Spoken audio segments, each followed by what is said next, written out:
This is the Galaxy A53 5G. It was announced in March 2022. It's an upgrade from the A52 and the A52s. These phones were considered as value for money and they were really good phones. Let's go ahead and wrap it and see what we have in the box. Stay with me. Right, so we'll have to take off the peel, which I've already done. So let's go ahead and open it. Wow. Samsung really does well with packaging. You know, how am I gonna take this off? Okay, this might work. All right, there we go.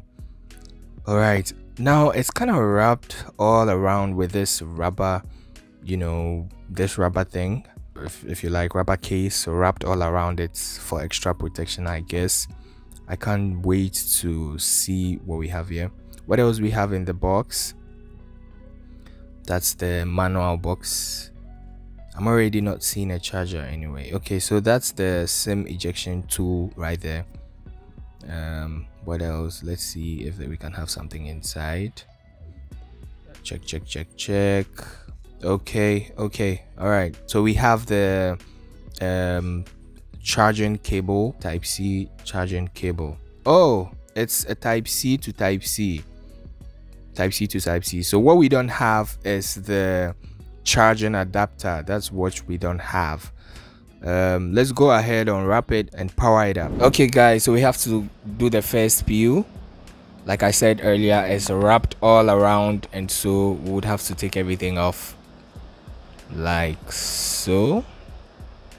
Right, there we go. Let's power up this baby.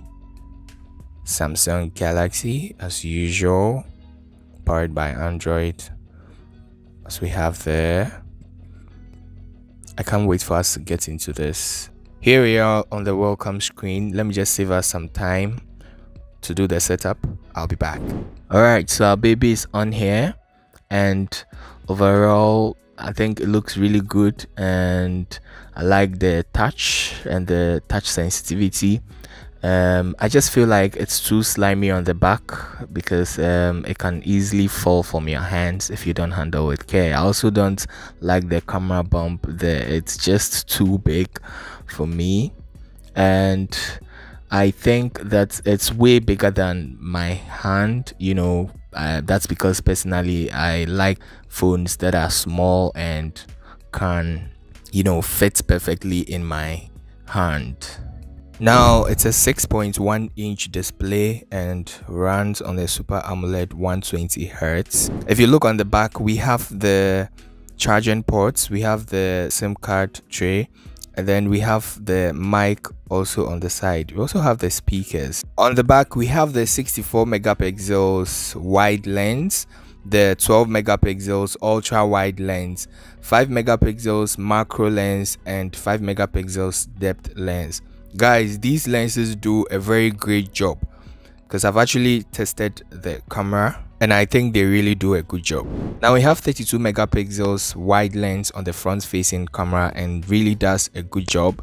It runs on an 8 gig RAM. We also have the 4 gig RAM version, and then this one actually here runs on Android 13 and the One UI 5.0. This one here features the 128 gigs of ROM. That's the space. We also have the 256 gigs of ROM. Battery is 5000 milliamps and non-removable, which can actually help you, you know, stay a bit longer, especially if you're someone who is always on your phone like me. And I feel like it's a really good budget, you know, for the price. Here is a front facing camera and this is how it looks like, you know. Let's try out. So this is the wide lens. As you can see, I like how it shows so much detail, and the color saturation and everything. I just love it. Let's try out the ultra wide lens, and as you can see, I'm very close, but I just love how it shows so much detail, so much to talk about here. Let's try out the telephoto lens. Oh god, guys, this is just the box, but see how it shows the camera even on the 10 times zoom. Guys, this is crazy. I just love how it shows so much details on the box here.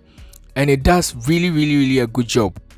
This camera is extremely amazing and does a very good job. My final words here are that this phone is a very good value for money, and so if you're looking forward to something proper, then you should go for this.